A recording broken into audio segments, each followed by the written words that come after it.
नाही काय पुन्हा संघाचे 100 वर्ष म्हणजे भारताच्या इतिहासातील 100 वर्षाचा इतिहास हा मला वाटतं की दरी निर्माण करणारा, दोन समाजामध्ये दुही निर्माण करणारा असाच इतिहास राहिला आहे. पूर्वी संघ आणि मुस्लिम लीग काही काळ एकत्र आले होते, स्वातंत्र्यापूर्वी, स्वातंत्र्यानंतरही होते. हा काही इतिहास काही नवीन नाही. संघाची भूमिका परिस्थितीनुसार बदललेली आहेच. आता मी संघावर अधिक बोलण्याची मला गरज वाटत नाही, कारण संघाचा अजेंडा जो आहे या देशातील विभाजनाचाच अजेंडा आहे. त्यामुळे विभाजनाच्या अजेंड्यावर मी काय बोलणार. खरं तर काँग्रेसची विचारधारा ही सर्व जात धर्म पंथांना घेऊन चालणारी आहे आणि संघाची विचारधारा एका विशिष्ट विचारापुरती आहे.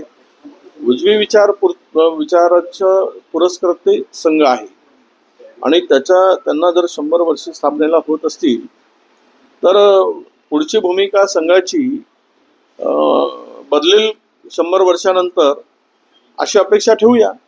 नक्कीच आहे, पंतप्रधान पहिल्यांदा मला वाटतं की अनेक दिवसांनी, 12 वर्षांनी आता संघ मुख्यालयात येत आहे. म्हणजे पंतप्रधानांचा प्रवास काय म्हणतो त्याला, सूर्योदयापासून आता सूर्यास्ताकडे चाललेला हा दिसतोय. याचं कारणही असं समजायला हरकत नाही की आता पुढच्या 75 वर्षानंतर पंतप्रधान मोदींना कदाचित त्यांच्या पुढे कुठे त्यांचा पक्ष आणि संघ ठेवणार या संदर्भात ही चर्चा असू शकेल. पण एक लक्षात घेतलं पाहिजे की पंतप्रधान झाल्यानंतर 12 वर्ष किंवा 11 वर्ष पंतप्रधान कधी संघ मुख्यालयात आले नाहीत. आत्ता येत आहेत.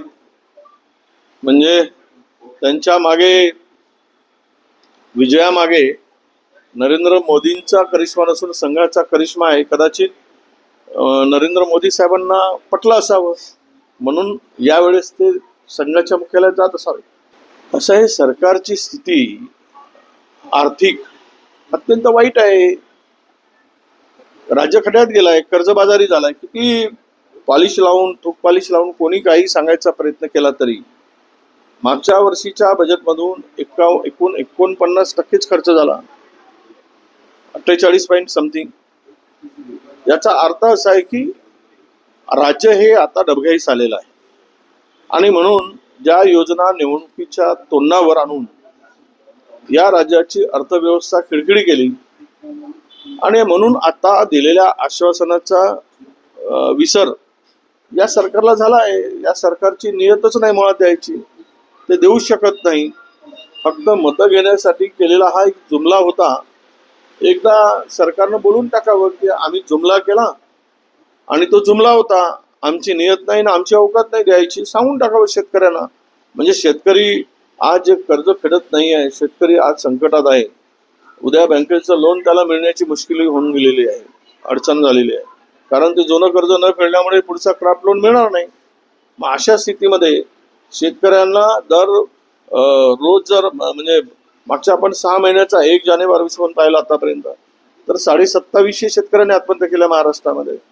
हे भूषणावं वाटत असेल, याचा असुरी आनंद असुरी बहुमत मिळणाऱ्या सरकारला मिळत असेल तर मग ठीक आहे, खुर्ची काही परमनंट नाही आहे. ज्या शेतकऱ्यांना तुम्ही बनवून मतं घेतली तो शेतकरी तुम्हाला नांगरून त्याच्यावर खड्यात घातल्याशिवाय राहणार नाही, हेही लक्षात घेतलं पाहिजे. काय आहे, खूप गोष्टी आहेत की ज्या सगळ्या गुंडाळल्या जात आहेत. स्कॉलरशिप अर्ध्यावर आणली आहे, ओबीसीची स्कॉलरशिप मिळत नाही आहे, ती बंदच करण्याचा घाट चालला गेला आहे. आम्ही 100% स्कॉलरशिपची गोष्ट करतो, 50%मधून त्यातूनही काही 100-200 कोर्सेसला आता वगळल्याची आमच्याकडे माहिती आहे. म्हणजे ओबीसीची मतं घेतली, ओबीसीच्या तरुणांना तोंडाला पानं पुसण्याचं काम झालं. अनेक मध्ये योजनांना कट लावला आहे, पैसेच नाही. तुम्हाला सांगतो की ज्या घरकुल योजना आहेत, आपण भटक्या जमातीसाठी यशवंतराव चव्हाण घरकुल योजना आणली, घरांचे मोठ्या प्रमाणात घरं वाटली, त्यांना छत खोलून ठेवली, फाउंडेशन पर्यंत काम झाला, पहिला हप्ता मिळाला. मागच्या 6 महिन्यापासून 1 रुपयाही त्या घरकुलवाल्यांना, गरीब माणसाला मिळत नाही आहे. ही स्थिती राज्याची आहे. नळ योजना पूर्ण खाळेपेड्यातील बंद पडल्या आहेत, पैसेच नाहीत. काय म्हणजे राज्याला लाडकी बहीणला दिलं त्याबद्दल आमचा वाद नाही, पण तुम्ही रिसोर्सेस मजबूत करून द्यायला हवं होतं.